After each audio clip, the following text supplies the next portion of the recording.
Assalamualaikum warahmatullahi wabarakatuh. Baik, saya akan menyampaikan kalimat-kalimat umpan di mana harapan kita untuk murid-murid kita di sekolah ini. Yang pertama yaitu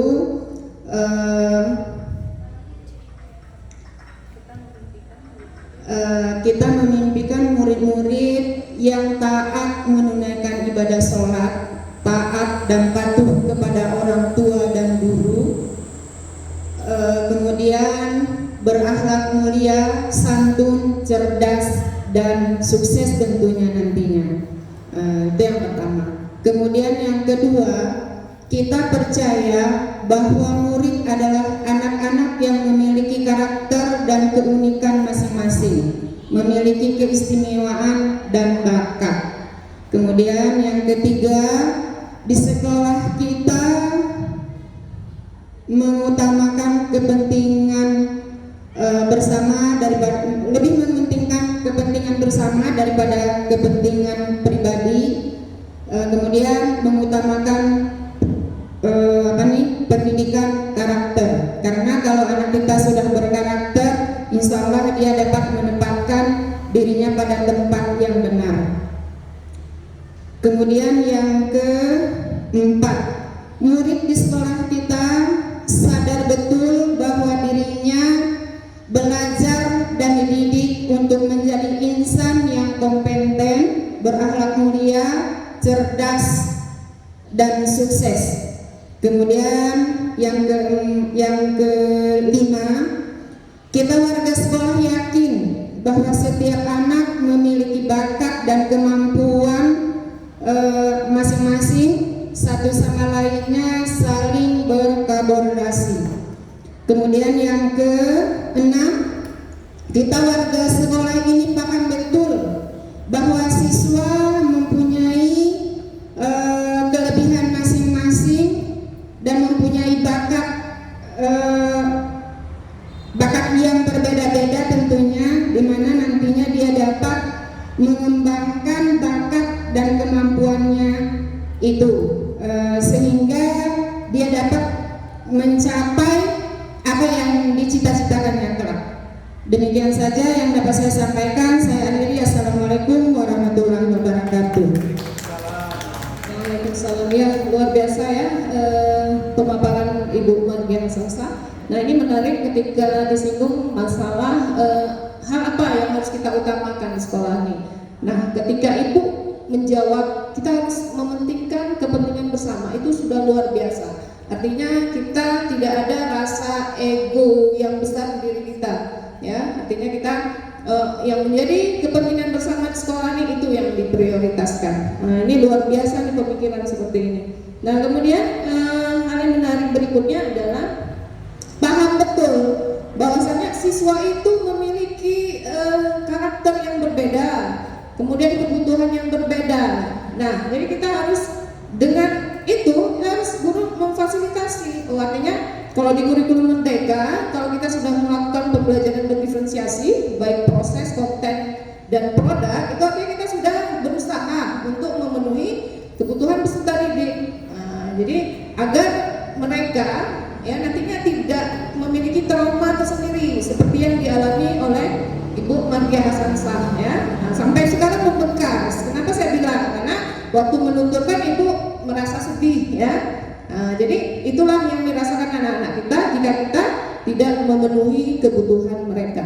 Ya, luar biasa. Tepuk tangan kembali buat Ibu Margiana Salsa. Kita lanjut ke Ibu Samsiah. Kami persilakan Ibu.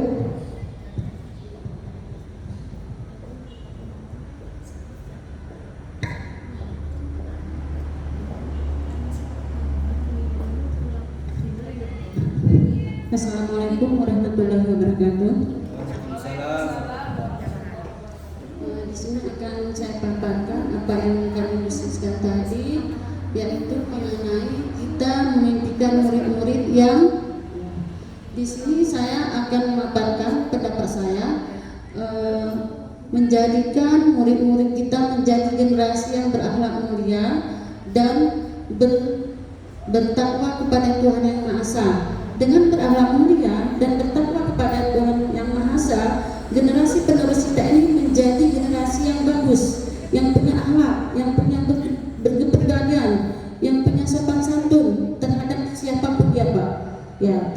ajarkan kemanapun dia pergi, dimanapun dia berada, kalau akhlaknya sudah bagus, kalau dia bertakwa kepada Tuhan Yang Maha Esa, pasti dia mampu nanti mencapai cita-citanya dan menjadi insan yang cemerlang di kemudian hari, Pak.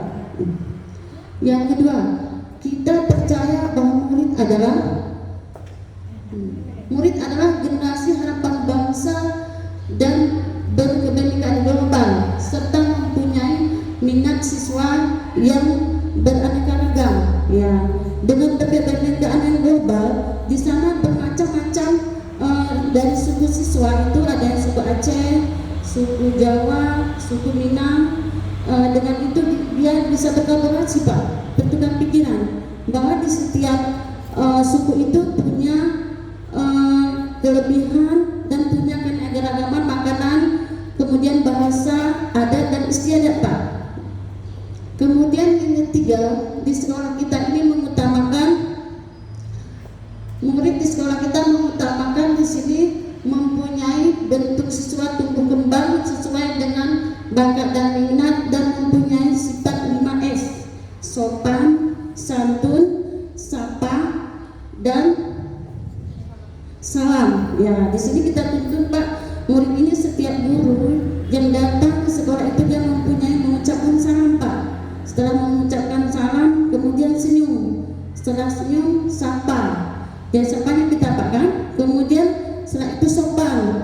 Sikapnya sopan terhadap guru siapapun yang masuk ke dalam kelas dan lingkungan sekolah siapapun yang datang. Kemudian santun, Pak. Dengan sifat ini murid dan siswa ini semuanya menjadi sopan. Kita senang, Pak, dengan karakter tersebut, Pak, kan? Udah. Yang keempat, murid di sekolah kita sadar betul bahwa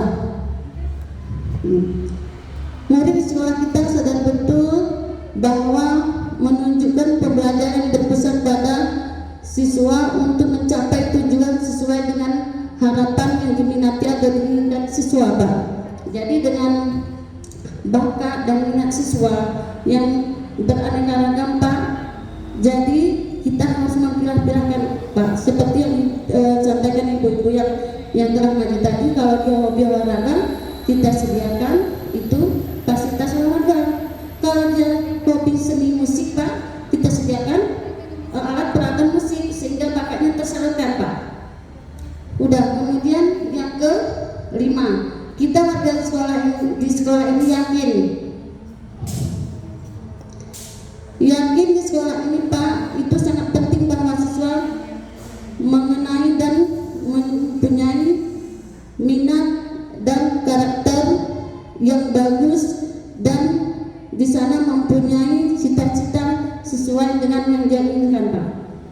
Kemudian yang ke-5, kita kan warga sekolah di sekolah ini paham bahwa sekolah ini mempunyai visi dan misi yang bagus serta siswa kita arahkan kemana minat dan tujuannya nanti sehingga dia mencapai tujuan yang diinginkan, menjadi anak bangsa yang cerdas dan punya kepribadian berakhlak mulia. Cukup sampai di sini aja, Pak. Assalamualaikum warahmatullahi wabarakatuh. Warahmatullahi wabarakatuh. Ya. Luar biasa sekali pemaparan Ibu Samsia. Nah, di sini menarik ketika Ibu Samsia membahas masalah latar belakang siswa yang memiliki perbedaan suku, agama, ya. Jadi, nah itu kalau menurut pemahaman Ki Hajar Dewantara, itu kita sebagai guru, peran guru adalah menuntun, ya, kodrat alam siswa dan kodrat zaman siswa. Nah, jadi tugas guru itu menuntun. Artinya ketika ada perbedaan budaya, ya, nah itu kan kita tidak bisa samakan. Nah, mereka yang bersuku Aceh, mungkin mereka pembentukan budayanya seperti ini. Kadang-kadang bisa tidak diterima di budaya Gayo misalnya, atau Jawa atau Padang, ya. Jadi kitalah sebagai guru menuntun anak-anak kita, ya, dalam pembentukan budaya mereka. Nah itu disebut dengan kodrat alam. Nah kodrat zamannya apa? Nah dengan perkembangan teknologi kita sekarang dihadapkan dengan revolusi industri 4.0, ya, kemudian society 5.0, di mana lahir kecerdasan buatan, sehingga kita harus menuntun siswa. Itu kebutuhan siswa Ibu. Jadi anak-anak sekarang ini permainannya gadget, komputer, ya kan? Jadi kalau kita tidak bisa menuntun anak-anak kita itu dalam kodrat zamannya, maka bisa dipastikan kita menjadi guru yang ditinggalkan oleh siswa. Oke, tepuk tangan sekali lagi buat Ibu Samsia, luar biasa sekali. Nah, Bapak Ibu, kita sudah